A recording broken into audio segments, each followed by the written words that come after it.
সম্পত্তির পাহাড়ে টুলু মণ্ডল কোটির ডাবল সেঞ্চুরি। মোহাম্মদ নাজিবউদ্দিন ওরফে টুলু মণ্ডলের আরও 34 কোটি টাকার হদিশ পাওয়া গেল। এই বিষয় নিয়ে আরো বিস্তারিত জানাবেন প্রতিনিধি পার্থপ্রতিম ঘোষ, সরাসরি আমাদের সঙ্গে রয়েছেন। পার্থপ্রতিম, অর্থাৎ অঙ্কটা 186 থেকে এবার 220। দেখো, টুলু মণ্ডলের যত তদন্ত এগোচ্ছে তত কিন্তু তার সম্পত্তির পরিমাণ ক্রমশ বাড়তেই শুরু করেছে। পাহাড়ের দিকে তার সম্পত্তি ইতিমধ্যে কিন্তু সেই টাকা উদ্ধার হয়েছিল, তুমি দেখেছিলে মৃণাল মণ্ডলের বাড়ি থেকে, এবং তারপর তার একের পর এক ব্যাংক অ্যাকাউন্টের হদিশ তারা পেয়েছে। এবং ইতিমধ্যে তোমায় বলবো যে তুমি জানতে যে 186 কোটি টাকা শেষ হিসাব ছিল, যেটা হচ্ছে নগদ তার যে পাওয়া গেছে, এবং তার সঙ্গে ব্যাংক অ্যাকাউন্টে ফ্রিজ করা হয়েছিল। এবারে কিন্তু সেটা আরও বাড়লো, এবারে আরও তার একাধিক ফিক্সড ডিপোজিটের হদিশ পুলিশ পেয়েছে, যেটার অ্যামাউন্ট হচ্ছে 33 কোটি 70 লক্ষ টাকা। অর্থাৎ সেটাও কিন্তু ফ্রিজ করার জন্য পুলিশ ইতিমধ্যেই সেটা ফ্রিজ করেছে। এবং তার যে পরিমাণটা দাঁড়ালো এখনও পর্যন্ত, অর্থাৎ নগদ টাকা, পাশাপাশি হচ্ছে সোনা, তার পাশাপাশি হচ্ছে ব্যাংক অ্যাকাউন্টে মিলিয়ে টুলু মণ্ডলের কিন্তু এখনও পর্যন্ত কোটির ডাবল সেঞ্চুরি করে ফেললো সে, এবং 220 কোটি টাকা ইতিমধ্যে কিন্তু বাজেয়াপ্ত হয়েছে।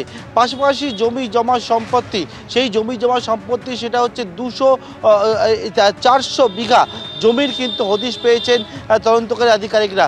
অন্যদিকে আরও একটা যে গুরুত্বপূর্ণ বিষয় তদন্তের জন্য, সেটা ডিসিআর, যে ডিসিআর সম্পর্কিত বিষয় তথ্যগুলো উঠে আসছিল আমাদের কাছে, যে নকল ডিসিআর বানাতো টুলু মণ্ডল, সেই নকল ডিসিআর বানাতো কি বানাতো না সেই বিষয়ে একটা অনেকগুলো তথ্য যখন আসছিল, তখন তাদের একজন কর্মী তিনি আমাদেরকে জানিয়েছিলেন যে তিনি হচ্ছে নকল ডিসিআর বানাতেন টুলু মণ্ডলের পার্কিং লটের মধ্যে। এবং গতকাল রাত্রেবেলা টুলু মণ্ডলের সেই পার্কিং লটে পুলিশের টিম আবারও যায়, এবং সেখানে একটা সিমেন্টের গোডাউন রয়েছে। সেই সিমেন্টের গোডাউনের মধ্যে সিমেন্টের বস্তা চাপা দেওয়া অবস্থায় আনইনস্টল করা একটা প্রিন্টিং মেশিন তারা উদ্ধার করেছে। এবং ডিসিআর প্রিন্টিং মেশিন পুলিশের তরফ থেকে বলা হচ্ছে অর্থাৎ পার্কিং লটের মধ্যেই ডিসিআর ছাপাতো। সরকারি যে ডিসিআর, যেটা রাজস্ব সরকার পাওয়ার কথা, তার বদলে সরকারি ডিসিআরের ডুপ্লিকেট কপি টুলু মণ্ডল তার পার্কিং লটে বানাতো বলে পুলিশের দাবি। এবং সেই মতো কিন্তু সেই ফেক ডিসিআর বানানোর যে প্রিন্টিং মেশিন, সেটাও কিন্তু উদ্ধার করেছে গতকাল রাত্রিবেলা পুলিশ। মাধুরী, ধন্যবাদ পার্থপ্রতিম। অন্যদিকে টুলু মণ্ডল বীরভূমের পাথর ব্যবসায়ী, যার সম্পত্তির তালিকা ক্রমেই দীর্ঘ হচ্ছে, এখনো কিন্তু তার কোনো হদিশ পায়নি পুলিশ।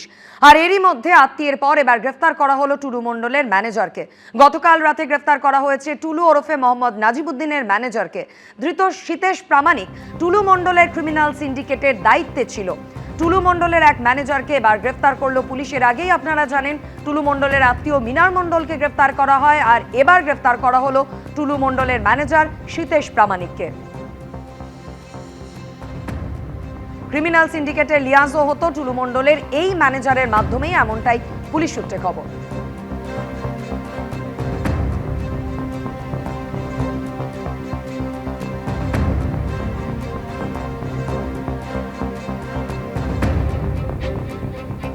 এবিপি আনন্দ, এগিয়ে থাকে, এগিয়ে রাখে।